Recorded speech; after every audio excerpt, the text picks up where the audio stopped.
Work energy power में बेटा जो फॉर्मूलाज आते हैं वो सारे आपने रिवाइज किए हैं सभी ने?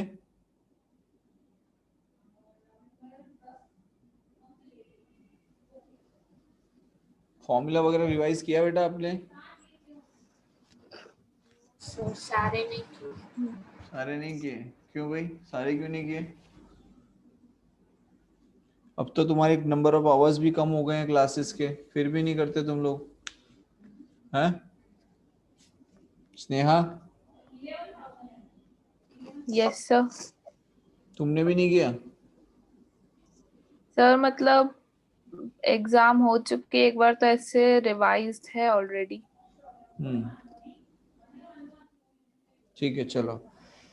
Okay, the question is a body of mass 5 kg is moved along a straight line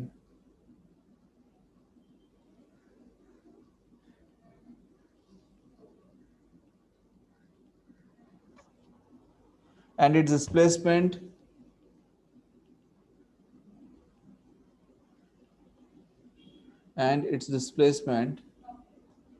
varies with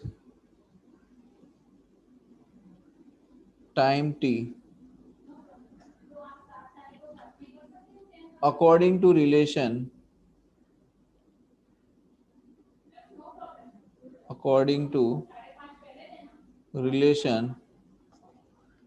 t equals to square root of x plus 1। ये रिलेशन है बेटा, ठीक है। एक 5 kg का एक बॉडी है जो कि एक स्ट्रेट लाइन पे मूव कर रहा है एंड उसमें डिस्प्लेसमेंट x हो रहा है with respect to time t। तो हमें टाइम रिलेशन दिया गया है कि t है root x plus 1। Now the question is find the work done in moving the body for first 10 seconds. क्या निकालना है? Work done for t is equals to 10 second. पहली 10 सेकेंड में उसने ट्रैवल करके कितना वर्क डन किया है वो आपको फाइंड आउट करना है।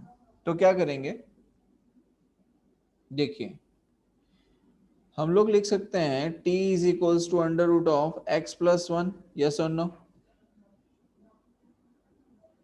तो रूट x क्या हो जाएगा आपके लिए? t माइनस 1 हो जाएगा। यस और नो?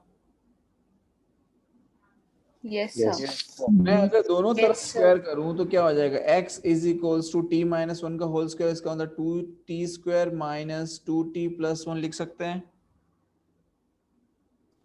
Yes sir. अगर मैं अब इसे Yes. डिफरेंशिएटिंग बोथ साइड्स, क्योंकि हमें क्या निकालना है भाई? वर्क निकालना है। क्या निकालना है? वर्क। तो वर्क होता क्या है? Force into displacement. फोर्स निकालने के लिए हम क्या कर सकते हैं? Mass into acceleration. तो अगर एक्सेलरेशन आ जाएगा, मास आपको गिवन है, डिस्प्लेसमेंट हम निकाल सकते हैं, राइट? तो हमें बेसिकली एक्सेलरेशन निकालना है। तो एक्सेलरेशन निकालने के लिए हमारे पास बेटा एक्स है कि नहीं? तो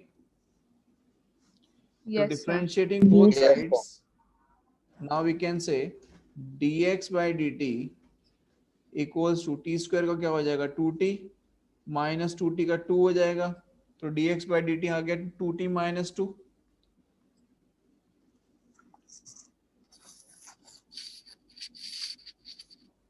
तो हम लिख सकते हैं v is equals to 2t minus 2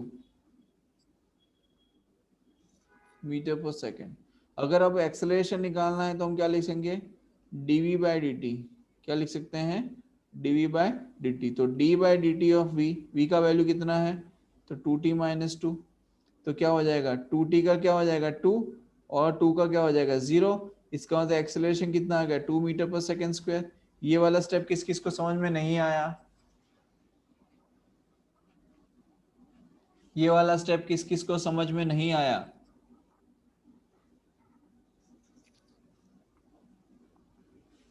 आ गया? ठीक। तो एक्सेलरेशन आ गया। Now we can say the force applied on the body. निकाल सकते हैं force yes sir. Applied on the body. तो force applied on the body के लिए हम लिख सकते हैं force F is equal to m into a. Mass कितना है? 5 5 kg. और 5 kg. एक्सेलरेशन 2 मीटर पर सेकेंड स्क्वायर, तो 10 न्यूटन फोर्स हो गया। क्या निकाल लिया? फोर्स निकाल लिया। Yes sir. क्या निकालना बाकी है? Displacement. Work done. Work done क्या होता है? Force into displacement. तो डिस्प्लेसमेंट हमें निकालना है कितनी टाइम के लिए? 10 सेकंड के लिए। कितने टाइम के लिए? फर्स्ट 10 सेकंड्स के लिए। तो यहाँ पर अगर हम देखें कि डिस्प्लेसमेंट होता है s is equals to position final minus position initial. ठीक है, तो फाइनल पोजीशन अगर हम देखें तो T square minus 2t plus 1 में अगर हम वैल्यू पुट करें कि T square minus 2t plus 1, ये final, minus T square minus 2t plus 1 ये इनिशियल, तो फाइनल टाइम कितना है बेटा? 10 सेकंड है। फाइनल टाइम कितना है? 10। तो 10 का स्क्वायर माइनस 2 इंटू 10 प्लस 1, ठीक, माइनस इनिशियल टाइम कितना होगा? 0। तो 0 माइनस 0 प्लस 1। कोई दिक्कत? कोई दिक्कत? No No sir. sir. No sir. तो ये हो जाएगा 100 माइनस 20 प्लस 1। तो 100 माइनस 20 कितना होता है? 80। 80 प्लस 1 81। 81 माइनस 1 तो कितना? अगेन 80। तो डिस्प्लेसमेंट कितना आ गया बेटा? डिस्प्लेसमेंट कितना आ गया? 80 meters. डिस्प्लेसमेंट 80 मीटर है। तो वर्क डन निकालना है फोर्स इंटू डिस्प्लेसमेंट। तो फोर्स कितना है? 10 और डिस्प्लेसमेंट कितना है? 80। तो वर्क डन कितना आ जाएगा? 800 जूल। बोलो कोई दिक्कत? कोई दिक्कत हो? है भाई कोई दिक्कत किसी No को? sir. नहीं है। ठीक, अब एक चीज बताओ शैल भावसार, यस सर। बेटा 1 जूल में कितना अर्ग होता है? लाइक अगर आप जूल को सीजीएस में कन्वर्ट करोगे तो 1 जूल इक्वल्स टू क्या लिख सकते हैं?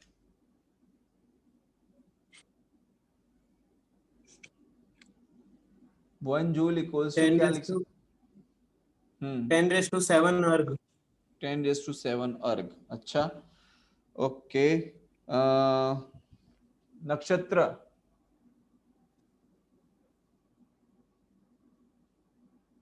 Yes sir. बेटा 1 न्यूटन में कितने डाइन होते हैं?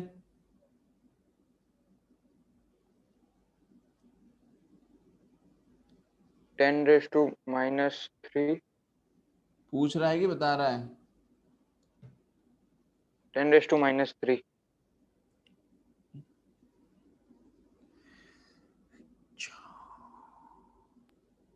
जैनम,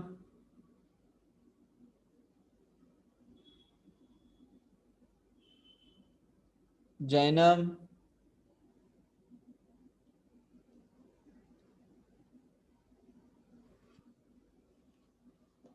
वाह भाई वाह।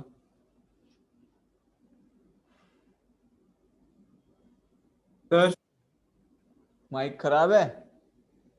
यस सर, उसका माइक खराब है। लग ही रहा था मेरे को। तन्मय,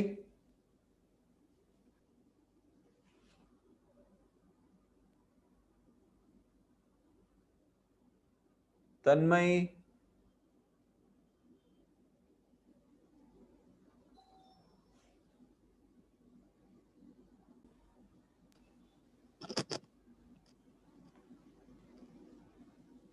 mass 5 kg, body is at rest condition initially and subjected to force of 20 newton. What is the kinetic energy acquired by the body after the end of 10 second? 10 second के बाद उसकी काइनेटिक एनर्जी कितनी होगी ये बताया जाए।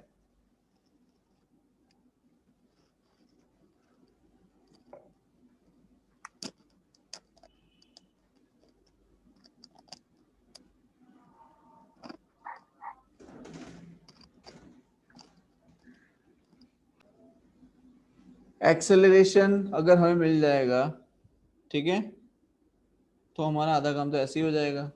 The force जो लग रहा है वो कांस्टेंट लग रहा है, तो कांस्टेंट फोर्स जब लग रहा है तो हम v is equals to U plus A T equation use कर सकते हैं फॉर द कांस्टेंट एक्सेलरेशन। तो पहले एक्सेलरेशन निकाल लेते हैं। एक्सेलरेशन क्या आएगा? फोर्स बाय मास फोर्स कितना लग रहा है 20, मास कितना है 5, तो एक्सेलरेशन कितना आ गया 4 मीटर पर सेकेंड स्क्वायर। एक्सेलरेशन कितना आ गया 4 मीटर पर सेकेंड स्क्वायर आ गया।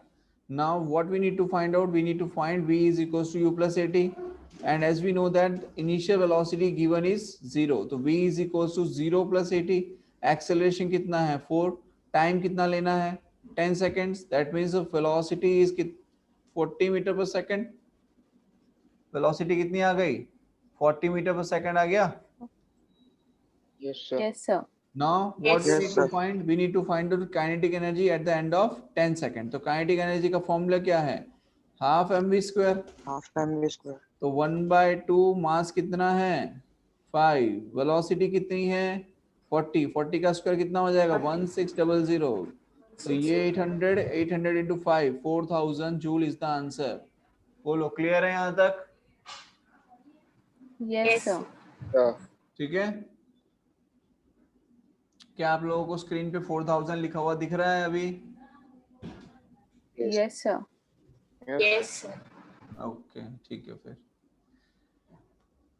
नेक्स्ट, यहाँ तक क्लियर है बेटा? Yes, sir.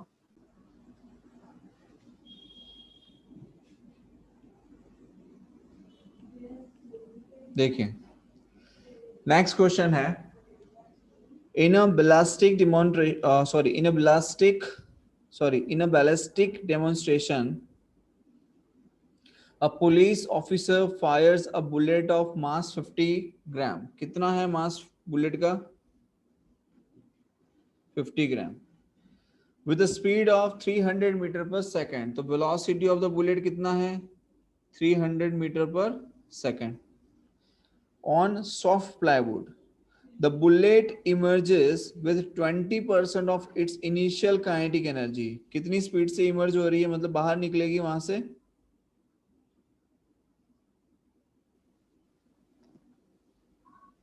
the bullet emerges with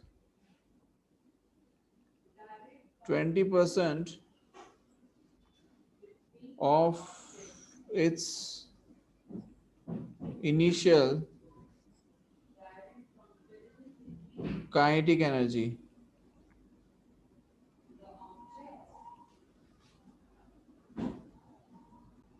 क्या करना है बेटा इसमें, देखिए सबसे पहली चीज तो you need to find out the initial kinetic energy, because आपको बताया गया है कि बुलेट फायर किया गया है एंड बुलेट जो है वो प्लाईवुड को जाके टकरा रहा है और 20% एनर्जी के साथ वो, मतलब 20% जो एनर्जी है इनिशियल एनर्जी ऑफ द 20% से वो बाहर निकल रहा है। ठीक है, the bullet emerges with 20% of its initial kinetic energy. तो सबसे पहले तो इनिशियल काइनेटिक एनर्जी कितनी है वो निकाल लेते हैं, उसके बाद आगे के देखेंगे। तो हम लिख सकते हैं initial kinetic energy equals to half mv square, तो 1/2, मास कितना है 50 ग्राम, तो 50 ग्राम को ग्राम में कन्वर्ट करेंगे तो कितना आ जाएगा 0.05 kg, कितना आ जाएगा 0.05 kg, और वेलोसिटी कितना है 300, तो 300 इंटू 300, राइट। तो ये आंसर आ जाएगा आपका, इसको मैं लिख सकता हूँ 5/100, तो ये 100 और ये 100 कैंसिल आउट। ठीक है, नाउ 300 इंटू 3 कितना हो जाएगा 900, 900/2 450 एंड 450 इंटू 5, तो हो जाएगा 2250 joule energy. This is the initial kinetic energy. ठीक है, अब क्या कह रहा है कि bullet emerges with 20% of initial kinetic energy, मतलब कि फाइनल काइनेटिक एनर्जी कितनी है, तो we can write final kinetic energy equals to 20% of initial kinetic energy. तो 20% ऑफ इनिशियल कितना है बेटा 2250। ठीक, ये जीरो ये जीरो ये जीरो ये जीरो कैंसिल, तो 225 इंटू 2 तो कितना हो जाएगा 450 जूल। तो 450 जूल ये क्या आ गया, ये फाइनल काइनेटिक एनर्जी आ गई। क्या आ गई है? Final kinetic energy. ठीक, अब v डैश जो है it is the final velocity of the bullet which we need to find out. तो हम ये कह सकते हैं कि काइनेटिक एनर्जी फाइनल 450 जूल मिली है, तो हम लिख सकते हैं kinetic energy final is equals to half M V dash का स्क्वायर। और वी डैश क्या है? वी डैश क्या है? वी डैश है आपकी final velocity of a bullet.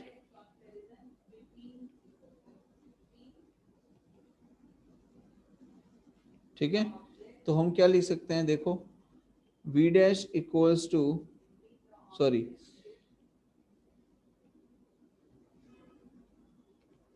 We can write 450 is equals to half, mass कितना है? 50 ग्राम, मतलब 50/1000 मतलब 0.05 kg इंटू 450, अरे सॉरी, इंटू वी डैश का स्क्वायर, है ना? सही लिखा है? Yes sir. तो v Yes, dash sir. Equals to 450 into 2/0.05। ये करो, जो आएगा आपका आंसर होगा। तो ये आपकी फाइनल वेलोसिटी आ जाएगी, एंड ये आएगा अप्रोक्सीमेटली 134.16 मीटर पर सेकेंड।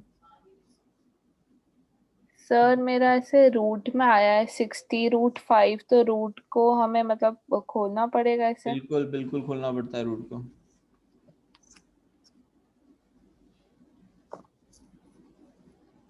ठीक है, वो एग्जाम में आपके ऐसे मतलब वैल्यूज गिवन होती हैं जिससे कि आप आराम से रूट को फाइंड आउट कर सकते हो। ठीक, यस सर। ओके, अब आगे देखें। ये हो गया, समझ में आया सभी को? Yes. कोई Yes, दिक्कत sir. इसमें किसी को?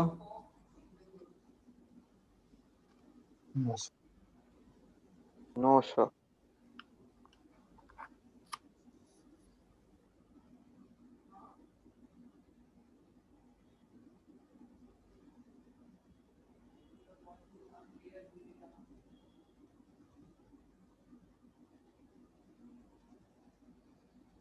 ठीक है, चलो नेक्स्ट क्वेश्चन देखो।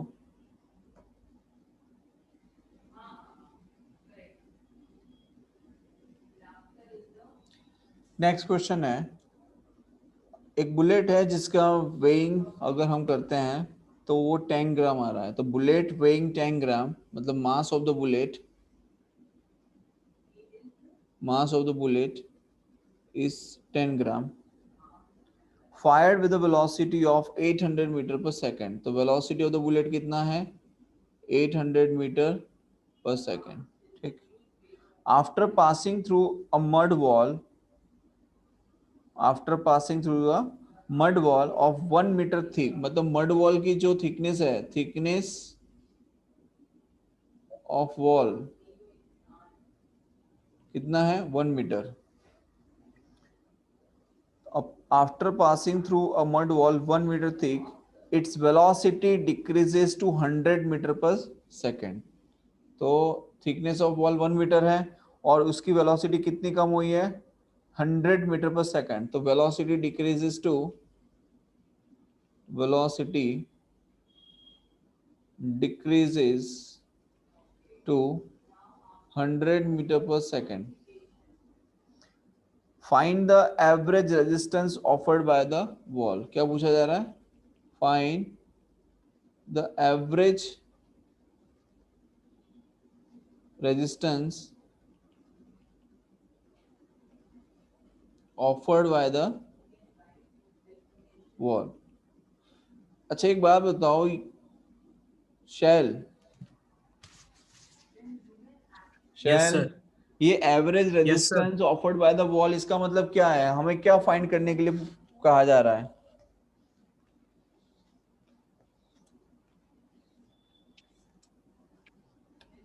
Average resistance offered by the wall जो है वो क्या है? एक्चुअली क्या फाइंड करना है? when they ask average resistance offered by the wall, मतलब कि रेजिस्टेंस किस फॉर्म में लगेगा, in the form of friction लगेगा भाई, resistance in the form of friction लगेगा यहाँ पे। Yes sir. तो फ्रिक्शन मतलब क्या है, is a one type of force. हाँ सर। तो यहाँ पर ये जो फोर्स है that is the opposing force, मतलब हमें फाइंड तो फोर्स करना है, क्या फाइंड करना है, फोर्स। राइट। तो देखो मास ऑफ द बुलेट हमें गिवन है 10 ग्राम, आपको बुलेट की वेलोसिटी गिवन है 800 मीटर पर सेकंड। जब बुलेट मड वॉल में से बाहर निकलती है तो हम ये कह रहे हैं कि मड वॉल में से बाहर निकलने के बाद वेलोसिटी डिक्रीजेस टू 100 मीटर पर सेकंड। कोई मुझे इसका मतलब समझाएगा देश, वेलोसिटी डिक्रीजेस टू 100 मीटर पर सेकंड का मतलब क्या है, 800 मीटर पर सेकंड से क्या 700 मीटर पर सेकंड हो गई स्पीड। नो सर, माइनस हो जाएगा, मतलब -800 हो जाएगा। यार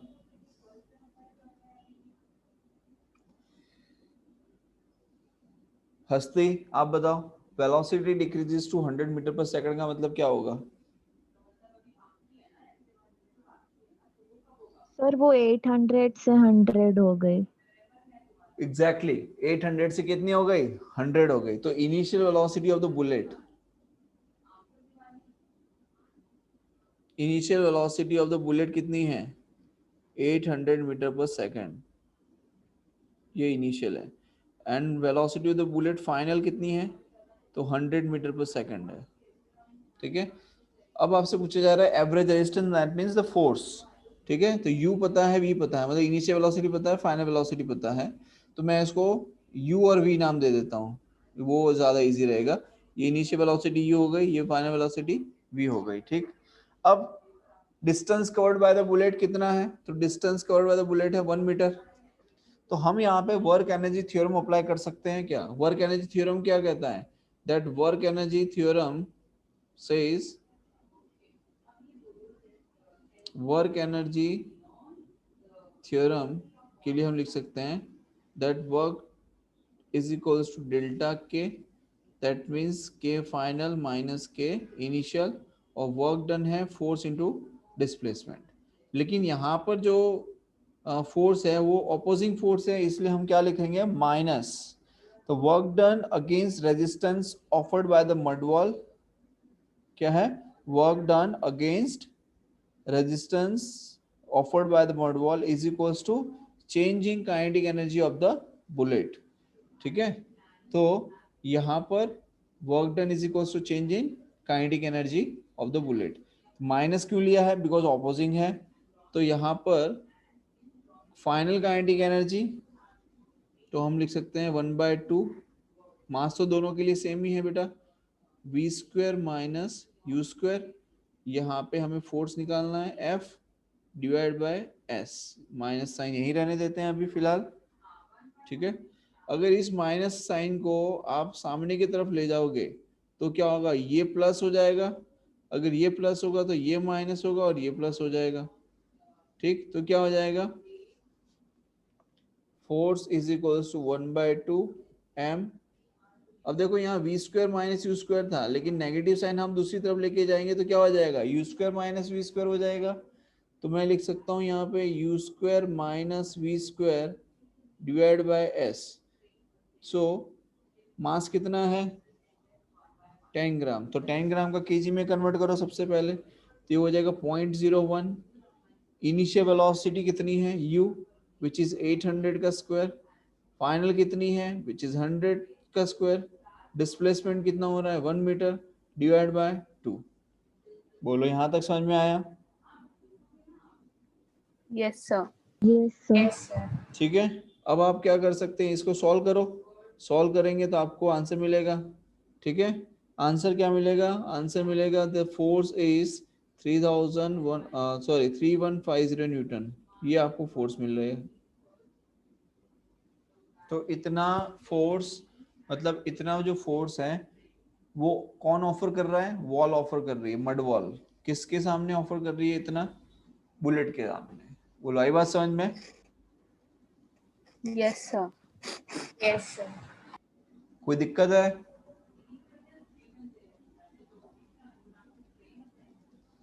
कोई समस्या, sir. कोई दिक्कत, कोई उलझन? No sir. ओके ग्रेट, चलिए बहुत बढ़िया। दूसरा देखो चलो।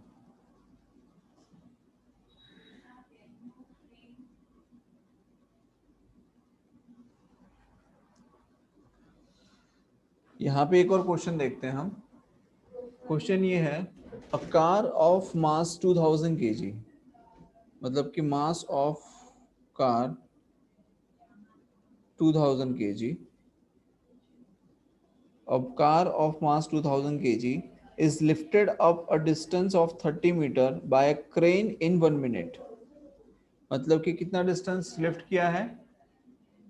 कितना डिस्टेंस लिफ्ट किया है? 30 मीटर। 30 मीटर। कितने टाइम में? कितने टाइम में? 1 minute। 1 मिनट के अंदर। ठीक है, किसने लिफ्ट किया है? क्रेन ने लिफ्ट किया है। ठीक है, तो 2000 किलो की एक कार है जिसको कि एक क्रेन ने लिफ्ट किया है 30 मीटर डिस्टेंस तक। ठीक, ये फर्स्ट केस हो गया। अब दूसरा क्या है? A second crane does the same job in 2 minutes. कितना टाइम ले रहे हैं? टाइम ए, टाइम बी। सेकंड टाइम में सॉरी, जो सेकंड क्रेन है वो कितना टाइम ले रही है? 2 मिनट टाइम ले रही है। तो क्वेश्चन ये है, do the crane consume the same और डिफरेंट अमाउंट ऑफ फ्यूल? पहला question, do the crane consume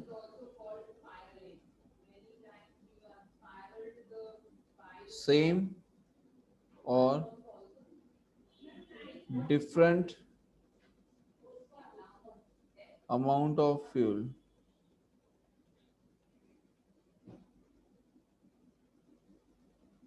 पहला क्वेश्चन ये है।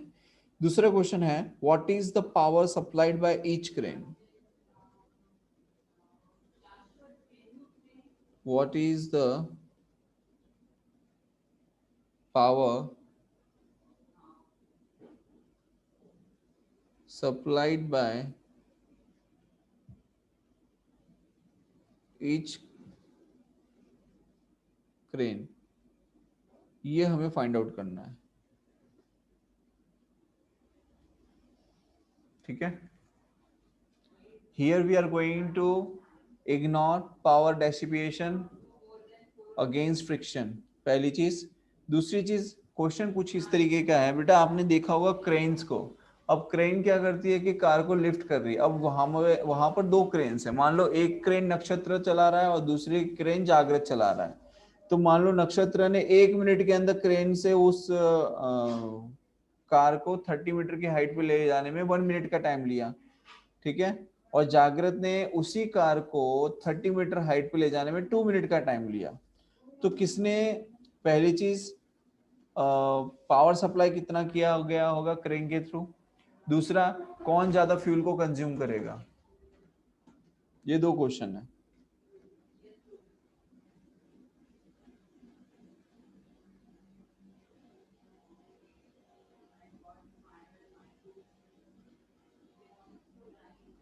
बोलो, क्या आइडिया लग रहा है? कुछ समझ पा रहे हो? क्या करना चाहिए इसमें?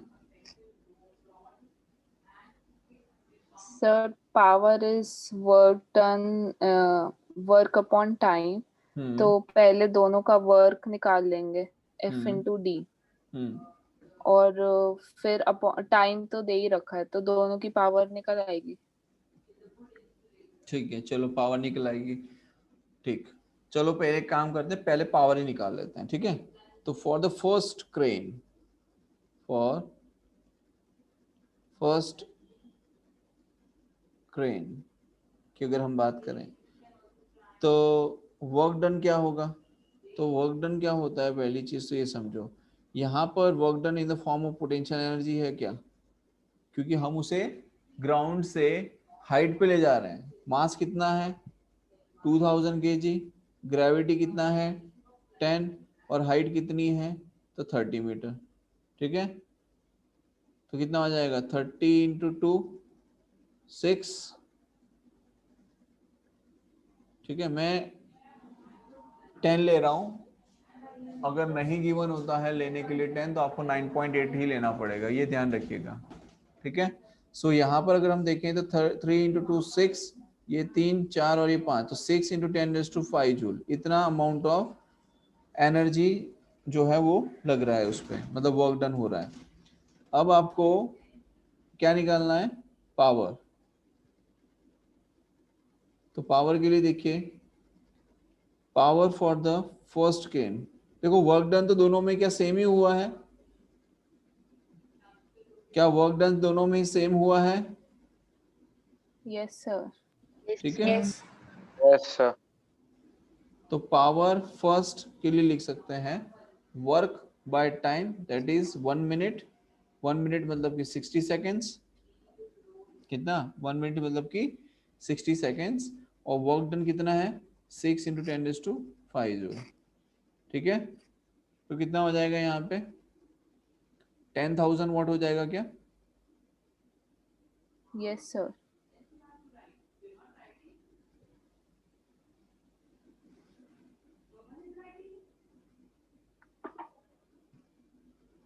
Ten raise to 4 watt. ठीक है, अच्छा ये फर्स्ट क्रेन के लिए था। अगर आपसे पूछा जाए find the power for the second crane, तो power for the second crane, तो power is equal to work by time.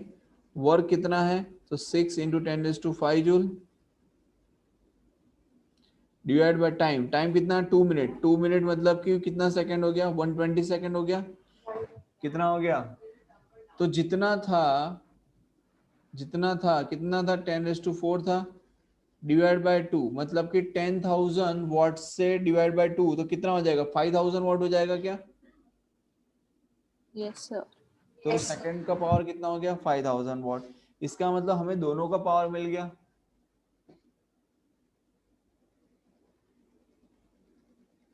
ठीक, अब यहाँ पर हमने एक चीज पढ़ी है पहले भी कि principle like the principle of conservation of energy क्या कहता है।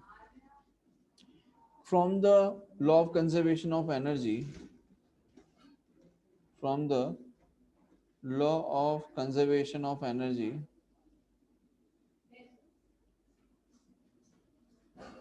वी कैन से कि एनर्जी जो है वो तो दोनों की तरफ से सेम ही कंज्यूम हो रही है, लाइक उसमें तो कोई चेंज आ नहीं रहा है। कितना एनर्जी कंज्यूम हो रहा है, तो भाई साहब एनर्जी जो है वो है 6 इंटू 10⁵ जूल। तो जब दोनों ही कंडीशन में एनर्जी सेम कंज्यूम कर रहा है तो same amount of fuel consume होना चाहिए, यस और नो? Yes sir. तो हम Yes, यहाँ से sir. ये कह सकते हैं कि both cranes consume same amount of fuel, both cranes consume same amount of fuel. बोलो आगे बात समझ में, यस सर। कोई दिक्कत? Yes sir. Sir, हाँ बोलो। sir, दोनों में सेम अमाउंट ऑफ एनर्जी कैसे कंज्यूम हो सकते हैं, मतलब कि एक क्रेन ने 30 मीटर हाइट अटेन की 1 मिनट में और दूसरी क्रेन ने उतनी ही हाइट अटेन की लेकिन 2 मिनट्स में। तो फर्स्ट वाले ने थोड़ा ज्यादा फ्यूल यूज किया होगा वो 1 मिनट में ले जाने के लिए। ठीक, एक बात बताओ, रिद्धि बोल रही है ना? हाँ सर। हाँ ठीक है, मान लो कि तुमने 3 रोटी खाई, ठीक है, तुमने 3 रोटी खाई 3 मिनट में और मैंने 3 रोटी खाई 6 मिनट में, तो जो एनर्जी थी वो किसके अंदर थी, रोटी के अंदर थी या टाइम के अंदर थी? एनर्जी किस में थी बेटा, रोटी में थी या टाइम में थी?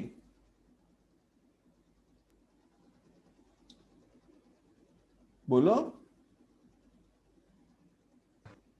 एनर्जी हमें बेटा किस में से मिलेगी, एनर्जी किस में से मिलेगी?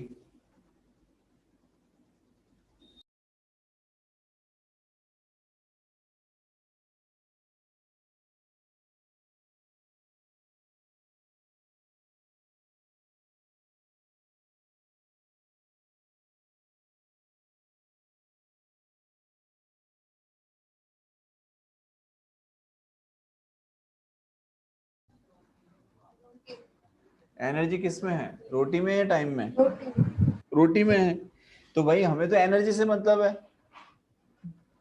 जब आप टाइम की रिस्पेक्ट पे एनर्जी को ले जाते हो तब तो आपको पावर मिलेगी, फिर एनर्जी थोड़ी ना मिलेगी उससे। बात आई समझ में? Yes sir. तो यहाँ पर भी वही चीज हो रही है, एनर्जी कहाँ से मिल रही है, फ्यूल में से। और एनर्जी दोनों ने सेम अप्लाई किया, लाइक पोटेंशियल एनर्जी की अगर हम बात करें तो mgh, तो दोनों के हाइट तो सेम है, मास भी सेम है, ग्रेविटी भी सेम एक्ट करेगी, तो एनर्जी तो दोनों का सेम है, तो फ्यूल कंजप्शन भी क्या होना चाहिए, सेम होना चाहिए। बोलो आई बात समझ में? Yes sir.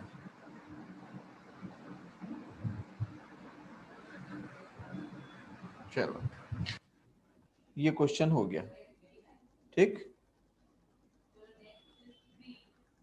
अब is initially at rest, body of mass m is initially at rest, it accelerates uniformly to velocity v1 in time t1. Find the expression for the instantaneous power delivered to the body as a function of time t. ठीक है, तो क्या है, एक body है जिसका मास m है, वो इनिशियली एट रेस्ट कंडीशन में है, तो initially at rest condition it accelerates uniformly to velocity v1 in time t1, मतलब v1 reaches in time t1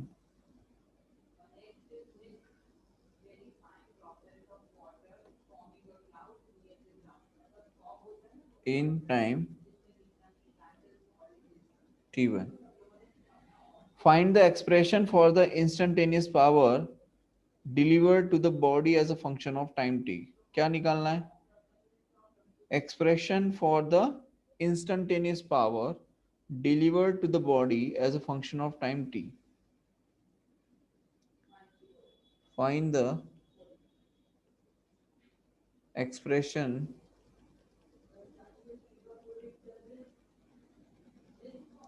for the instantaneous power delivered to the body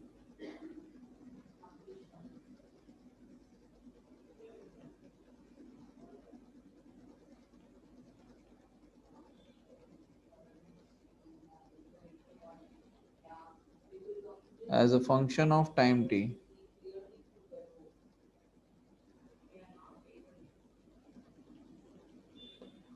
ठीक है, अच्छा अब कैसे करेंगे, तो देखो ये क्वेश्चन नहीं होगा तो हम करेंगे, कोई दिक्कत नहीं है। देखो सबसे पहले आपको गिवन है इनिशियल वेलोसिटी 0 है, फिर वेलोसिटी कितनी हो रही है, v1 हो रही है, कितने टाइम में हो रही है, तो t1 टाइम में हो रही है। बहुत बढ़िया, ये देखो इनिशियल वेलोसिटी 0 है, वेलोसिटी हो रही है v1 इन टाइम t1, ठीक। और एक्सेलरेशन कैसा है, कांस्टेंट, तो हम लिख सकते हैं v is equals to u plus at। भाई v जो है वो v1 है, इनिशियल वेलोसिटी 0 है, एक्सेलरेशन a है और टाइम t1 आ गया। तो एक्सेलरेशन अगर हमें निकालना है तो क्या लिख सकते हैं, क्या v1 बाई t1 लिख सकते हैं? यस। और फोर्स अगर हम लिखें that force F is equals to mass into acceleration, ठीक। तो मास एक्सेलरेशन कितना है, तो v1 बाई t1। बोलो कोई दिक्कत? No sir. कोई नो सर। दिक्कत? No, sir. हाँ, अब देखो, if v is the velocity of the body at any instant, अगर v क्या है, velocity of the body at any instant,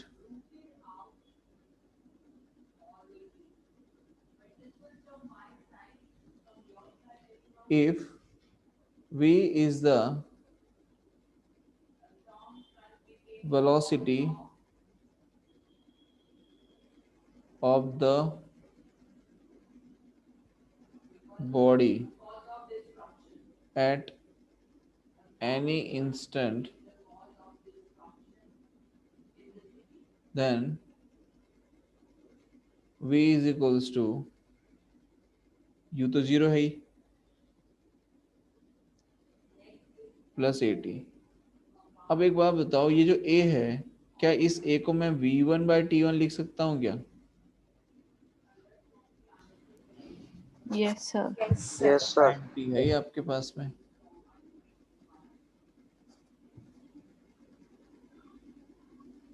ठीक है।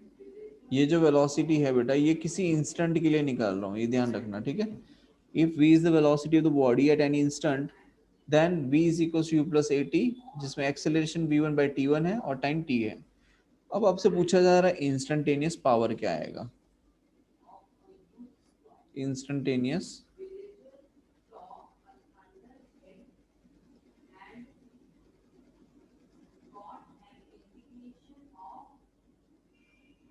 अब एक बात बताओ, क्या आप लोगों को मैंने एक फॉर्मूला बताया था पावर का, जिसमें फोर्स और वेलोसिटी आती थी, वो फॉर्मूला याद है? Yes sir. क्या फॉर्मूला था पावर का? F into V. क्या फॉर्मूला F था? Into F into V. Exactly. और फोर्स कितना है? फोर्स हमने निकाला, कितना निकाला? m into V one by T one. M. तो मैं यहाँ लिख देता हूँ m into V one by T one, और वेलोसिटी कितनी आ रही है? v1/t1 into T. तो क्या हो जाएगा? m times of v1 square by t1 square into T. ये क्या आ गया? आपका पावर आ गया। बोलो, आई बात समझ में? Yes sir. ठीक है।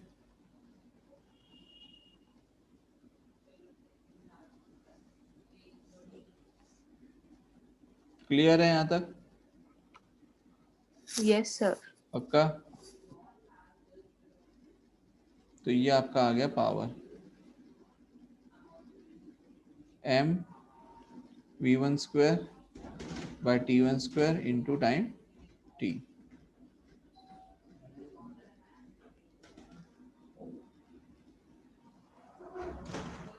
ठीक है, चलो ये हो गया। अब बताओ, किसी को कोई डाउट है इसमें?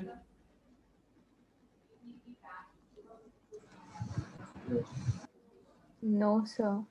चलो एक और क्वेश्चन देखो, बढ़िया सा, सुंदर सा जचा के दिखाता हूँ आपको क्वेश्चन। देखो क्या हो गया भाई।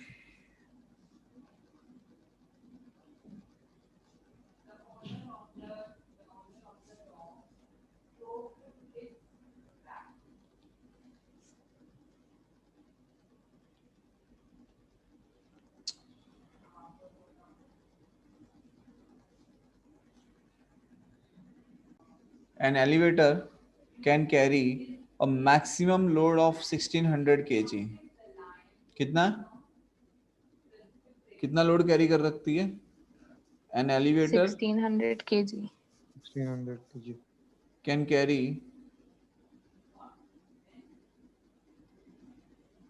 1600 kg मैक्सिमम कैपेसिटी है, जिसमें एलिवेटर प्लस पैसेंजर दोनों का वजन आ गया। ठीक है ना।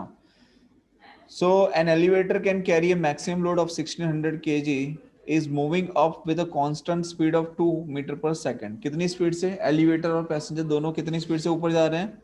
दे आर मूविंग विथ 2 मीटर पर second. They are moving up with a constant speed of 2 meter per second. The frictional force opposing the motion is 3320 Newton. तो फ्रिक्शनल फोर्स कितना लग रहा है? 3320 न्यूटन, ये फ्रिक्शनल फोर्स लग रहा है। The frictional force opposing the motion is 3320 Newton. Now determine the maximum power delivered। क्या पूछ रहे हैं? Determine the maximum power delivered by the motor to the elevator। क्या पूछा जा रहा है? Maximum power delivered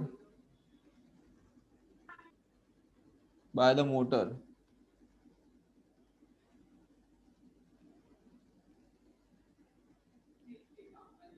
maximum power delivered by the motor to the elevator।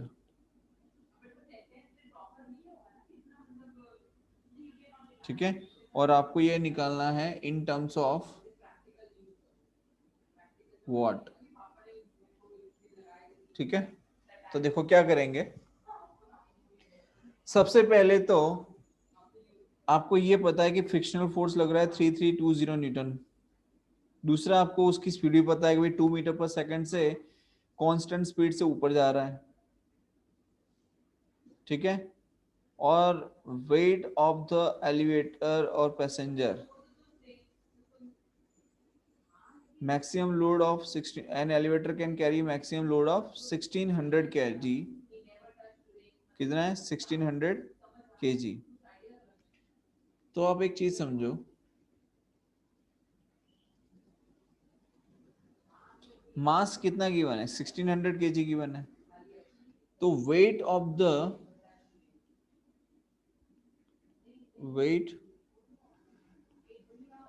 The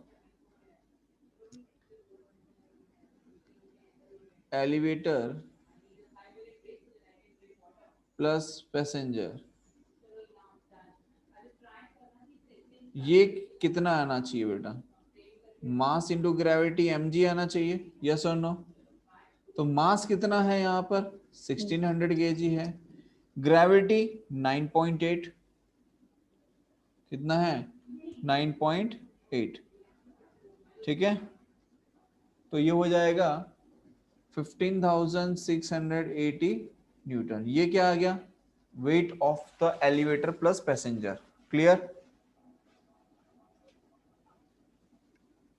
यहां तक समझ में आया? Yes sir. ठीक, अब एक चीज बताओ कि जो मोटर है बेटा, उसको कितना फोर्स अप्लाई करना पड़ता होगा? भाई इतना तो करना ही पड़ेगा लिफ्ट करने के लिए, क्योंकि इतना वेट है। मान लो स्नेहा वेट लिफ्टिंग कर रही है। ठीक है, अब स्नेहा को बोला जाता है कि बेटा आपको ना 50 केजी का लिफ्ट करना है। मतलब 50 केजी मतलब 500 न्यूटन हो गया वेट उसका। कितना हो गया? 500 न्यूटन। अच्छा, अब स्नेहा को मिनिमम कितना फोर्स अप्लाई करना पड़ेगा? 500 तो करना ही पड़ेगा उसको उठाने के लिए, क्योंकि 500 न्यूटन जब वो अप्लाई कर रहा है डाउनवर्ड डायरेक्शन में, तो उसको अपलिफ्ट करने के लिए 500 न्यूटन तो आपको अप्लाई करना ही पड़ेगा। यस और नो? Yes sir. तो यहां पर हम ये कह सकते हैं the force applied by the motor, क्या लिखेंगे? Force applied by the motor equals to, कितना फोर्स अप्लाई करना पड़ेगा? एक, सबसे पहले तो जितना वेट है उतना तो करना ही पड़ेगा, प्लस कौन सा? Frictional force. कौन सा? Frictional force. क्यों फ्रिक्शनल फोर्स ऐड किया हमने? क्योंकि फ्रिक्शनल फोर्स के अगेंस्ट भी तो वर्क करना पड़ेगा। किसके अगेंस्ट वर्क करना पड़ेगा? फ्रिक्शनल फोर्स के अगेंस्ट भी तो वर्क करना पड़ेगा। यस और no? Yes sir. Yes sir. हम यहाँ पे लिख सकते हैं कि वेट कितना है। तो वेट है 15,680 प्लस फ्रिक्शनल फोर्स कितना है बेटा?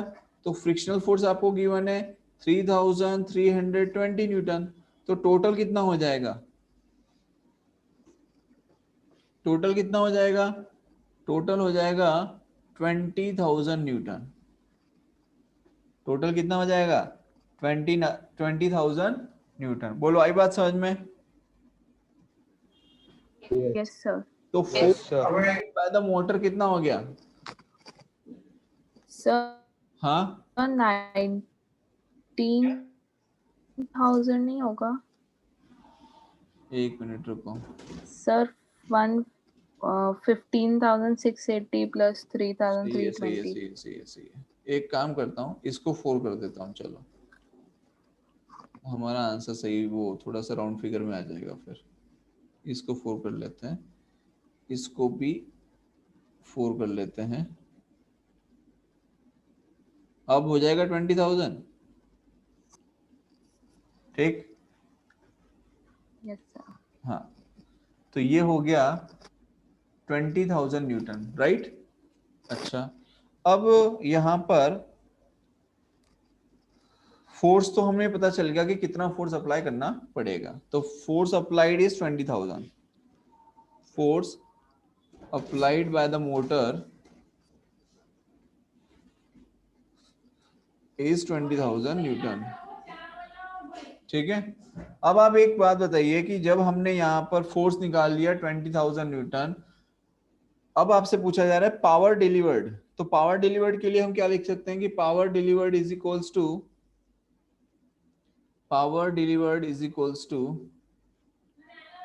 Force into,